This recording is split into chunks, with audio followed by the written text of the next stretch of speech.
आज की हमारी वीडियो भरोसा वह अपना पुराना सा ऑटो लेकर सवारी की तलाश में इधर उधर घूम रहा था कि अचानक एक महिला ने उसे रोकने की इशारा किया। उसने ऑटो रोका तो महिला बोली, मेरी कार खराब हो गई है, क्या आप यहाँ से 8 किलोमीटर दूर मुझे छोड़ आओगे? वह बोला, मैडम बारिश हो रही है, जिधर आप रास्ता बता रही हो उधर की सड़क बहुत खराब है, इसीलिए उधर नहीं जा सकूंगा। विनोद का आज का दिन खराब ही गुजर रहा था। शाम के 4 बज गए थे, मगर मजदूरी ना के बराबर हुई थी। जितने पैसे बने थे उतने का तो उसने सवारी तलाश करने में तेल फूंक दिया था। उसे वह महिला अमीर लगी। उसने सोचा शायद आज की ही दिहाड़ी इस टूर से ही हो जाएगी, इसीलिए कुछ विचार करता हुआ बोला, आप एक्स्ट्रा चार्ज दो तो शायद ले चलूँगी। वह बोली, आप जितना चाहो ले लेना, मगर प्लीज़ जल्दी करो। वह साफ शब्दों में बोला, 400 रुपये लेंगे मैडम। महिला थोड़ी घबराई हुई थी, बहुत जल्दी में दिखाई पड़ रही थी। बोली, ठीक है भैया ले लेना, मगर जल्दी चलिए। फिर वह महिला को लेकर उस दिशा में चल पड़ा जिधर का उसने रास्ता बताया था। विनोद ने ऑटो चलाते हुए बैक मिरर में देखा, वह लगभग 40 साल की लग रही थी। उसके चेहरे पर उदासी झलक रही थी। ऐसे लग रहा था जैसे किसी गहरी परेशानी में हो। वह बार बार फ़ोन करके उस पर धीरे धीरे बात करने की कोशिश कर रही थी। कह रही थी, कुछ देर रुको, पहुंच रही हूँ। वह बारिश के कारण सड़क पर भरे पानी और गड्ढों से ऑटो को बचाते हुए चल रहा था। ज्यों ही एक जगह पहुंचा तो वह बोली, आप यहीं रोक दीजिए, मैं आगे पैदल चली जाऊंगी। ऑटो से नीचे उतरने के बाद जैसे ही उसने पैसे का अपना छोटा बटुआ निकालना चाहा तो घबरा कर बोली, भैया तो गाड़ी में ही रह गया।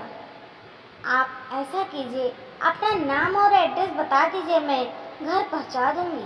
पैसा का बहाना सुनाकर विनोद को बहुत गुस्सा आया, मगर महिला को परेशान देखकर उसने जल्दी में अपना नाम और एड्रेस बताया। वह फ़ोन में उसका पता नोट कर ली हुई तेजी से चली गई। विनोद अपने पुराने और जद ऑटो को गड्ढों से बचाते हुए वापस आ गया। ऑटो पुराने होने के कारण माइलेज बहुत कम दे रहा था। वापस पहुंचा तब तक घड़ी में डीजल की सुई लाल पर आ पहुंची थी। जेब में पैसे बहुत कम थे, इसलिए वो उस दिन घर चला गया। घर पर पत्नी को पूरी बात बताई तो वह झल्ला गई।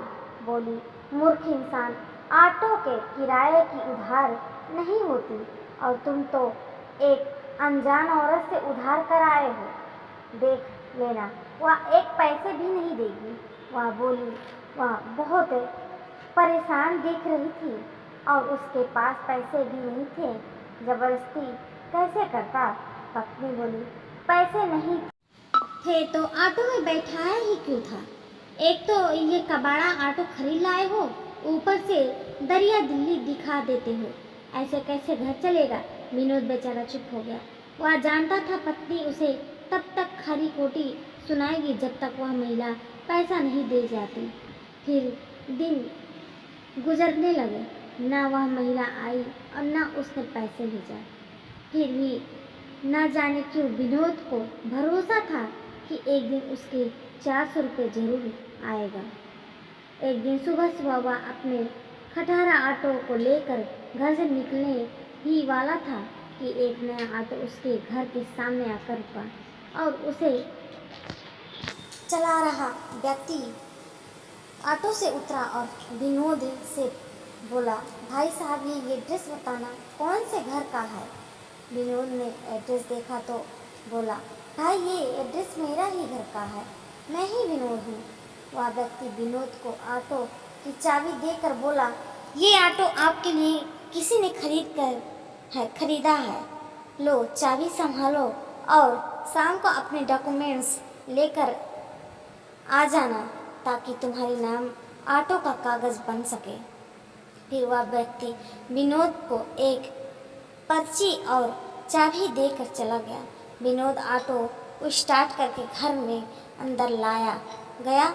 उसके बच्चे और पत्नी नए ऑटो को देखकर आश्चर्यचकित रह गए।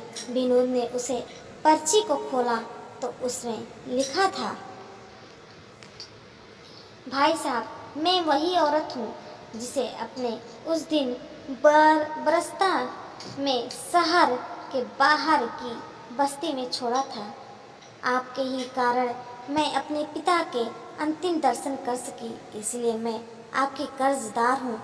आपने मुझे पर भरोसा किया और 400 रुपये उधार छोड़े। मैं उस दिन ऑटो में से उतरते ही यह निर्णय कर लिया था कि आपके 400 रुपये नहीं लौटाऊंगी, बल्कि 400 रुपये की जगह एक नए ऑटो खरीद दूंगी, क्योंकि आपका ऑटो बहुत पुराना हो चुका है। इसलिए इस नए ऑटो को एक बहन की तरफ से उपहार समझकर रख लेना। आपकी अजनबी बहन। पर्ची में न कोई एड्रेस था और न किसी का नाम था। विनोद की पत्नी ने भी पर्ची में लिखे सारे शब्द पढ़े। पढ़ते पढ़ते पति पत्नी दोनों की आंखों में आंसू आ गए थे। विनोद की पत्नी रोते हुए बोली, मुझे माफ़ कर दीजिए दो जी, गरीब और तंगहाली ने मुझे चिड़चिड़ा कर दिया है। जिन 400 के लिए मैं रोज़ आपको ताने दे रही थी, वो तो 1000 गुना होकर लौट आया है। जी हाँ दोस्तों, हमारी स्टोरी अच्छी लगी हो तो ढेर सारा शेयर कीजिए और कमेंट कीजिए। आप हमारे चैनल को सब्सक्राइब कीजिए। धन्यवाद।